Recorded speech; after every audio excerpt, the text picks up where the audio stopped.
सन 1989 के चुनाव के बाद जब वीपी सिंह ने प्रधानमंत्री पद की शपथ ली तो वे भाजपा और वाम दलों के समर्थन की बैसाखी के सहारे किसी तरह अपनी सरकार चला रहे थे कि मंडल कमीशन की 2 दशक पुरानी एक रिपोर्ट को लागू करने का फैसला उनकी सरकार को ले डूबा। मंडल आयोग के तहत सामाजिक और शैक्षणिक रूप से पिछड़े वर्गों को सरकारी नौकरियों में 27% आरक्षण देने का फैसला हुआ।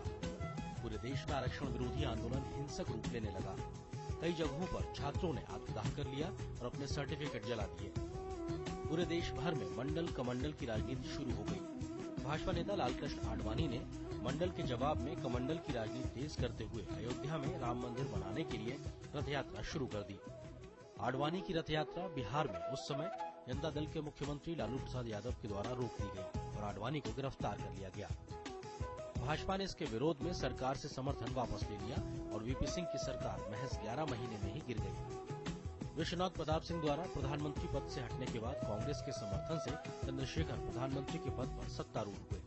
इसी बीच कांग्रेस द्वारा चंद्रशेखर सरकार पर राजीव गांधी की जासूसी करने का आरोप लगाकर आखिरकार 5 मार्च 1991 को चंद्रशेखर सरकार से समर्थन वापस ले लिया। आखिरकार 1989 के आम चुनाव के महज 16 महीने बाद ही 10वीं लोकसभा के लिए चुनाव की घोषणा कर दी गई। 1991 का ये आम चुनाव 2 सबसे महत्वपूर्ण चुनावी मुद्दों मंडल आयोग की सिफारिशों को लागू करने और राम जन्मभूमि बाबरी मस्जिद विवाद के चलते इन्हें मंडल मंदिर चुनाव भी कहा जाता है। इन चुनावों में जहां एक ओर वीपी सिंह सरकार द्वारा लागू मंडल आयोग की रिपोर्ट एक राजनीतिक मुद्दा थी तो वहीं दूसरी ओर मंदिर मुद्दे को भारतीय जनता पार्टी अपने प्रमुख चुनावी मुद्दे के रूप में उपयोग कर रही थी। ये कांग्रेस, भाजपा और राष्ट्रीय मोर्चा जनता दल एस वामपंथियों मोर्चों के गठबंधन के बीच एक त्रिशंकु मुकाबला था।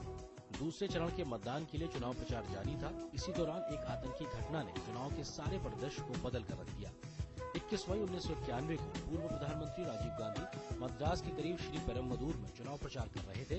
राजीव गांधी लोगों से मिल ही रहे थे कि ठीक उसी वक्त आतंकी संगठन लिट्टे की एक महिला आतंकी ने आत्मघाती हमले में उनकी हत्या कर दी। चुनाव के शेष दिनों को जून के मध्य तक के लिए स्थगित कर दिया गया और अंत में मतदान 12 जून और 15 जून को हुआ। जब चुनाव के नतीजे सामने आए तो एक बार फिर से त्रिशंकु संसद सामने आई, जिसमें 232 सीटों के साथ कांग्रेस सबसे बड़ी पार्टी के रूप में उभरी और 120 सीटों के साथ भाजपा दूसरे स्थान पर बनी हुई थी।